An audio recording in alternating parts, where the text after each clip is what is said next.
Hello guys, आज हम discuss करने जा रहे हैं काम्टे के 3 सिद्धांत, अवस्थाएं या कहें कि नियम। जैसा कि हम पहले बता चुके हैं कि एमए के एग्जाम स्टार्ट हो गए हैं और ये सोशियोलॉजी फर्स्ट हम पढ़ने जा रहे हैं, फर्स्ट चैप्टर।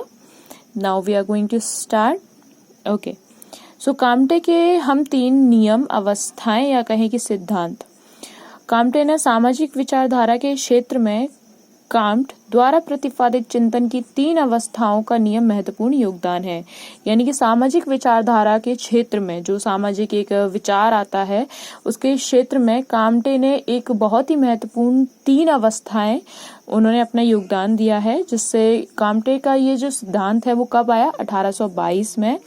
और किसके ऊपर काम्टे ने अपने विचार व्यक्त किए? वो सामाजिक विचारधारा के क्षेत्र में। और कब किए? 1822 में। और कितने? 3 किए, है ना। चलिए आगे बढ़ते हैं। काम्ट का कथन कि सभी दिशाओं और सभी युगों में मानव के बौद्ध विकास का अध्ययन करने से उस आधारभूत नियम का पता चलता है। अगर आप किसी के बारे में जानेंगे तो कैसे जानेंगे, है ना। तो काम्ट का कहना है कि सभी दिशाओं या कहते हैं सभी दशा या व्यक्ति की परिस्थिति कैसे ज्ञात की जाती है।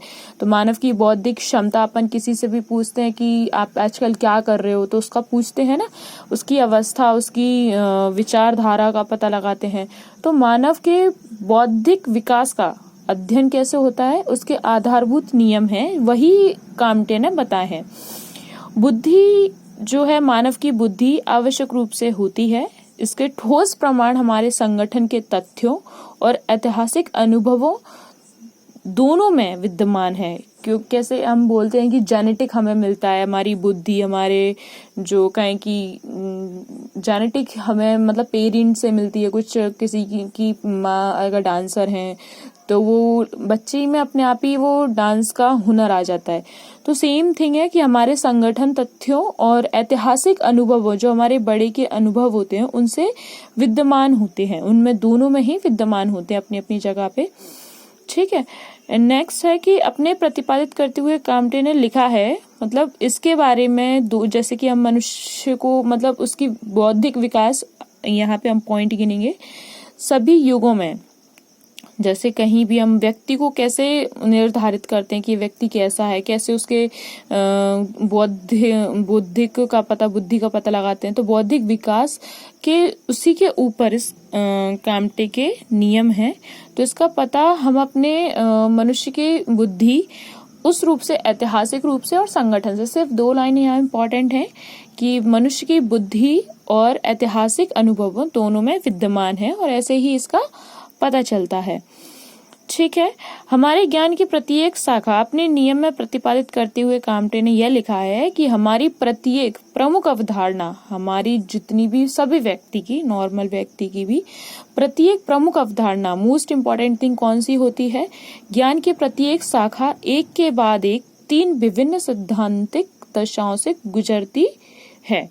तो हर एक व्यक्ति 3 सिद्धांतों से गुजरता है। आध्यात्मिक, जो काल्पनिक होता है, किसी को दिखाई नहीं देते, जैसे कि हमारे भगवान हैं, अध्यात्म है, आध्यात्मिक ज्ञान जैसे होता है। तात्विक, है ना, उनके गुणों के ऊपर, उनके तत्व जो होते हैं, जैसे तात्विक सोच होती है, सकारात्मक सोच गुणों के ऊपर।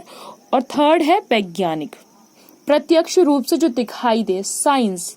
अध्यात्म साइंस नहीं है, साइंस के बारे में हम बात कर रहे हैं। तो उसी प्रकार हम आगे बढ़ेंगे। धार्मिक अथवा आध्यात्मिक अवस्था में ब्राह्मण के बारे में ज्ञान प्राप्त करने के प्रयासों में मनुष्य का मस्तिष्क यह स्वीकार कर लेता है कि समस्त घटनाएं अलौकिक प्राणियों के द्वारा उत्पन्न होती हैं। धार्मिक अवस्था में सभी कहते हैं ना, जैसे कि भूकंप आ जाता है या सुनामी आ जाती है, तो हम कहते हैं कि ये बहुत से लोग कहीं अगर सूखा पड़ जाता है तो कहते हैं भगवान का प्रकोप है। तो ये सब क्या है कि ब्राह्मण के जैसे कई लोग होते हैं, तो उनका आध्यात्मिक ज्ञान है।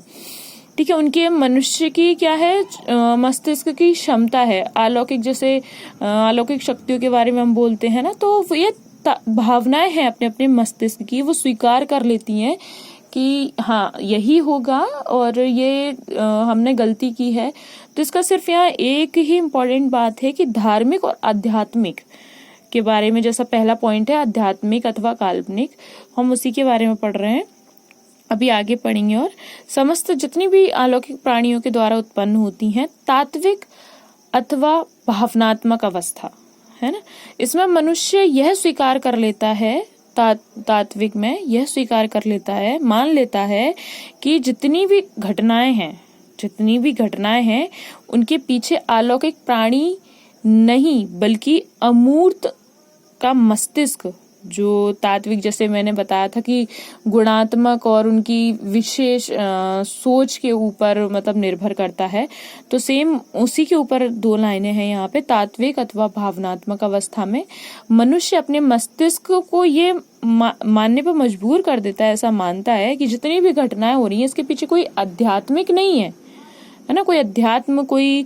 अलौकिक शक्ति, ऐसा कुछ नहीं है, बल्कि किसी व्यक्ति द्वारा, किसी शक्ति द्वारा जो भी हो रहा है जीवों के अंतर्निहित है। मतलब कोई जीव है, कोई जीवित प्राणी है, उसके द्वारा ये किया गया है। अंतिम प्रत्यक्ष अवस्था मतलब वैज्ञानिक अवस्था, दिखने वाली। पहली थी हमारी ना दिखने वाली, दूसरी हमारी थी गुणों पे आधारित जो दिखकर कार्य होता था, और यह तीसरी है कि प्रत्यक्ष दिखाई दे रहा है। काम पहले काम हो रहा था, दिखाई नहीं दे रहा था, काम हो रहा था उसके पीछे का कारण, और अब है प्रत्यक्ष रूप से, वैज्ञानिक रूप से, है ना।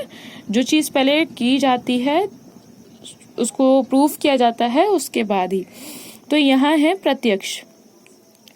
मनुष्य का मस्तिष्क समाज में उत्पन्न होने वाली जितनी भी घटनाएं हैं उसके कारण की खोज छोड़ देता है, मतलब कारणों की खोज छोड़ देता है और उन नियमों को जानने का प्रयास करता है जिनसे ये घटनाएं संबंधित होती हैं। समझ रहे हैं? तो तीनों विचार अपनी अपनी जगह। पहले यहाँ क्या था? पहले था कि जो भी हमारी आध्यात्मिक तथा काल्पनिक थी, हम इस पूरे पेज का विवरण दोबारा से डिस्क्राइब करेंगे। जैसे कि फर्स्ट हमारा था कि पहले ये विचार किसने 3 सिद्धांतों के बारे में है, तो हम पहले काम्टे ने ये सिद्धांत दिया, तो हम काम्टे के बारे में पहले पढ़ते हैं कि ये विचारधारा हमारी सामाजिक विचारधारा है जो कि काम्टे ने दी, और किस सन में दी? 1822 में दी, समाज के क्षेत्र में। काम्टे का ये जो 3 सिद्धांत हैं, इसमें किसके ऊपर ये जो 3 सिद्धांत है किसके ऊपर हैं, ये है ना, किसके ऊपर लिखे गए हैं? तो काम्टे के 3 सिद्धांत मानव की बौद्धिक विकास क्षमता के ऊपर लिखे गए हैं। और ये बौद्धिक विकास क्षमता कहाँ से मिलती है, कहाँ से पता चलता है? हमारे संगठनों के तथ्यों से और ऐतिहासिक अनुभवों से इनमें ये विद्यमान होती हैं, इनसे पता चलता है। तो हमारी प्रत्येक प्रमुख अवधारणा है जो कि एक के बाद एक 3 विभिन्न जो सिद्धांत दिए हैं काम्टे ने, हम उसके बारे में डिस्कस करेंगे। आध्यात्मिक अथवा काल्पनिक जो कि धार्मिक रूप से आता है, तात्विक या गुणात्मक, वैज्ञानिक अथवा प्रत्यक्ष। तो हम तीनों के बारे में 2-2 लाइन पढ़ेंगे कि कैसे क्या होते हैं ये 3। धार्मिक अथवा आध्यात्मिक, इसमें क्या होता है कि ब्राह्मण मान लेते हैं कि जितने भी हमारे समाज में, संसार में घटनाएं हो रही हैं, इसमें किसी मनुष्य का मस्तिष्क नहीं बल्कि एक अलौकिक शक्ति है, कोई प्राणी नहीं है। और तात्विक या गुणात्मक में क्या होता है कि इसमें मनुष्य का मतलब ऐसा उसका मस्तिष्क मान लेता है, ऐसा स्वीकार कर लेता है कि जितनी भी घटनाएं हो रही हैं समस्त ब्रह्मांड में, संसार में जितनी भी हो रही हैं, इसके पीछे कोई अलौकिक शक्ति नहीं है। पहले अलौकिक शक्ति मानते थे, अब इसमें अलौकिक शक्ति नहीं है बल्कि किसी व्यक्ति विशेष का इसमें बुद्धि क्षमता में मतलब उसके द्वारा किया गया है, अंतर्निहित है। और आखिरी तीसरा क्या है? वैज्ञानिक अथवा प्रत्यक्ष। तो इसके बारे में मनुष्य कैसा इसमें नियम काम करता है कि ऐसा मानता है कि उत्पन्न होने वाली जितनी भी घटनाएं हैं उनके कारण मतलब घटनाओं के कारणों की खोज छोड़ देता है। तो ऐसे ही नियमों को जानने के प्रयास में समस्त घटनाएं संबंधित हैं। तो अब इसके 3 स्तर, 3 अवस्थाएं होती हैं जो वास्तव में काम्टे ने प्रत्येक अंश चिंतित 3 अवस्थाओं पर आधारित है। जो समाजशास्त्र में अवधारणा मौलिक आधार भी नियम है, इसे समझना बहुत जरूरी है। इनका विवरण किस प्रकार से दिया गया है देखेंगे। धार्मिक अथवा आध्यात्मिक। मानवीय चिंतन के इस स्तर पर जब तक मनुष्य की बुद्धि का विकास नहीं होता, मतलब मानवीय चिंतन के स्तर पर जब तक मनुष्य की बुद्धि का विकास नहीं होता, वह सोचता है कि प्राकृतिक अवस्था संसार सामाजिक संसार में जो कुछ भी होता है उसका कारण इस संसार की वस्तुओं या प्राणियों में ना होकर किसी अन्य अलौकिक संसार में परलोक होता है, इसके पीछे धारणा यह होती है कि समस्त वस्तुओं का कार्य रूप अलौकिक शक्तियां हैं। इसमें सिर्फ 2-3 ही लाइन इंपॉर्टेंट है, जैसे कि हम देख रहे हैं कि मानवीय चिंतन का जो विकास है, जो स्तर है, वो बुद्धि का विकास नहीं होता, क्योंकि जाहिर सी बात है जब वो सोचेगा कि मनुष्य प्राकृतिक अथवा सामाजिक संसार में कुछ भी होता है, जो कुछ भी होता है वो प्राणियों द्वारा नहीं होता। अब टैक्सी अपने आप तो नहीं चलेगी, खाना अपने आप नहीं जाएगा, वो मनुष्य के द्वारा ही, मतलब बुद्धि के द्वारा ही है ना। यदि कोई अगर ऐसा सोचता है कि ऐसा नहीं होगा, मतलब मनुष्य अगर कहें कि भोजन अपने आप ही चला जाएगा, तो कहाँ विकास हुआ? आध्यात्मिक की धारणा में जी रहा है ना वो। तो ये चीज रहती है, तो प्राणियों से ना होकर बल्कि किसी अन्य संसार की लौकिक शक्ति से हो रहा है, परंतु ऐसा नहीं है। लेकिन इसमें धार्मिक और आध्यात्मिक में काल्पनिक है ना, तो काल्पनिक से ही समझ जाना चाहिए कि कल्पना करना एक तरीके से, ठीक है। आगे, समस्त वस्तुओं का कार्य रूप अलौकिक शक्तियां करती हैं, ऐसा मनुष्य को लगता है, ठीक है। तूफान आना, अकाल पड़ना, ये किसी दैवी शक्ति के कारण घटित हुआ है। वर्षा का होना, बिजली का कड़कना, ठीक है, छिपी हुई शक्तियों का अनुभव करना, पेड़ पौधे, जल प्रवाह, चराचर आदि सभी ये सब क्या स्वरूप में को देखने मिलते हैं, पर ये मनुष्य के चिंतन के स्वरूप में देखने को मिलता है। इस स्तर पर विवेक अथवा मस्तिष्क के स्थान के आधार के प्रत्येक घटना को दैवीय अथवा ईश्वर की क्रिया का फल मान लिया जाता है। अब देखो, जैसे कि हम देख रहे हैं कि ग्लोबल वार्मिंग का इतना बड़ा, मतलब अभी टॉपिक चला था कि ग्लोबल वार्मिंग इतना चल रहा है, प्रदूषण हो रही है, वायु प्रदूषण हो रहा है इतना, दिल्ली में हर साल वो जलती है, तो उसके कारण भी होता है खेती से। तो क्या है, अब अगर इसमें वायु प्रदूषण हो रहा है, एकदम से बारिश ना हो या फिर अकाल पड़ जाए या बाढ़ आ जाए बहुत ज्यादा, तो माना जाता है कि ये देवी देवताओं ने किया है। तो ये इसी के ऊपर पूरा टॉपिक डिपेंड है, ये पॉइंट की काल्पनिक है ना, व्यक्ति की सोच काल्पनिक के ऊपर, तो ये ईश्वर की क्रिया का फल मान लिया जाता है। और मनुष्य तथा पशु के बीच का अंतर का प्रारंभ भी इसी अवस्था से होता है।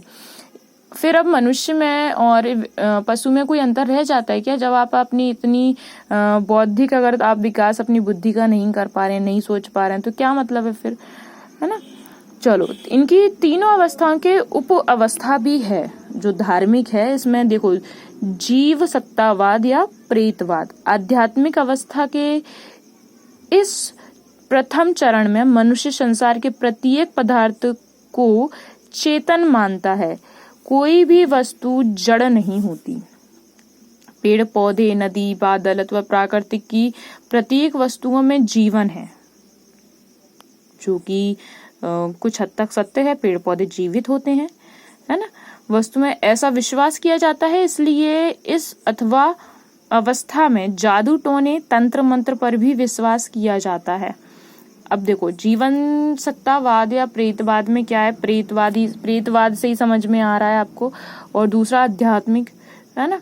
चलो, बहुदेवतावाद। बहुदेवता मतलब जैसे कि मैं कहूँ कि आग जल रही है, अग्नि देवता, वायु देवता, अपने पवन देवता, तो बहुदेवतावाद यानी बहुत सारे देवता। इस प्रकार का आकार मनुष्य का मस्तिष्क कुछ तर्क संगत हो जाता है। प्रारंभिक पर जितनी वस्तुएं होती हैं उतनी ही शक्तियां मानी जाती हैं। देखो आ गई वही बात, कैसे कि मस्तिष्क कुछ तर्क संगत करता है कि मतलब जैसे शुरुआत होती है, फिर अपने स्तर पर मनुष्य इतना जितनी चीजें हैं उतनी शक्तियां मान लेता है, और फिर क्या मनुष्य को असुविधा होने लगती है, भ्रम हो जाता है, उसको भ्रम उत्पन्न होने लगता है कि हमें इन वायु देवता को माने कि अग्नि देवता को माने, तो ऐसे भ्रम होने लगता है उनको। ठीक है, तो मनुष्य को असुविधा होती है क्योंकि अपनी भावनाएं किसी एक के प्रति निष्ठावान नहीं हो पाते, सभी के प्रति भावनाएं होती हैं, है ना। इसके बाद में क्या है कि वो जब शक्ति जब मान लेते तो जादू टोने में भी विश्वास किया जाता था। पहले जादू टोने में भी कितना ज्यादा अंधविश्वास होता था, जितनी शक्तियां उतना ही मतलब उनका मानना।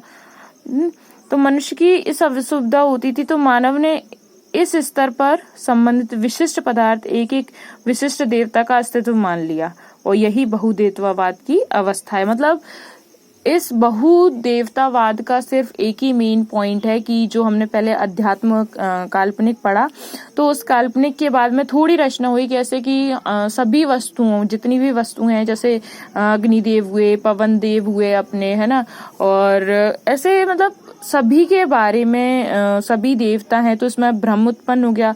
तो बहुदेवतावाद यानी बहुत सारे देवता, तो उनको मानना, भ्रम पैदा होना। ठीक है, एक एक के बाद एक एक देवता जो है अस्तित्व में मानने जाने लगे। ऐसे ही तो एक देवता या अद्वैतवाद। अब देखिए, पहले भ्रम उत्पन्न हुआ, देवता पहले जीव कर रहा है या नहीं कर रहा है, जैसे काल्पनिक, फिर उसके बाद में फिर देवता करने लगे, मतलब फिर एक देवता, दो देवता, फिर उसके बाद में अद्वैतवाद, जब वो उन्हें भ्रम होने लगा। तो यह अवस्था धार्मिक अथवा आध्यात्मिक अवस्था का अंतिम स्तर है। बहुदेवतावाद की अवस्था में अनेक देवी देवताओं के कारण मनुष्य सामने मानसिक उलझनें बनी रहती हैं। अतः इस स्तर पर मानव सभी घटनाओं के पीछे एक ही देवता या शक्ति को स्वीकार कर लेता है। अब देखो यहाँ पे क्या हो गया, यह अवस्था धार्मिक आध्यात्मिक अवस्था का अंतिम स्तर है। धार्मिक और आध्यात्मिक अवस्था का अंतिम अवसर कैसे हो गया, क्योंकि इसमें दोनों अवस्थाएं आ गई, है ना। बहुदेवतावाद की अवस्था में क्या है, अनेक देवी देवता हैं, मनुष्य की जितनी भी कारण है उसके पीछे क्या अनेक देवी देवता हैं, पर मानव सभी घटनाओं के पीछे एक ही देवता या शक्ति को स्वीकार कर लेता है। जैसे जैसे मानव का दृष्टिकोण और उनकी सोचने की क्षमता गंभीर होती जाती है, वैसे वैसे अद्वैतवाद की धारणा भी अधिक स्पष्ट होती जाती है, उन्हें और क्लियर हो जाता है कि इसके पीछे क्या कारण है, क्या कारण नहीं है। ठीक है, जैसे तात्विक उनकी सोच बढ़ी, फिर उसके बाद में साइंस, ऐसे। Thank you dears. के नेक्स्ट पॉइंट जो है हम वो नेक्स्ट क्लास में करेंगे, है ना। फर्स्टली इसको पहले रिवाइज करें अच्छे से, क्योंकि एग्जाम में ज्यादा दिन नहीं है। Okay, best of luck.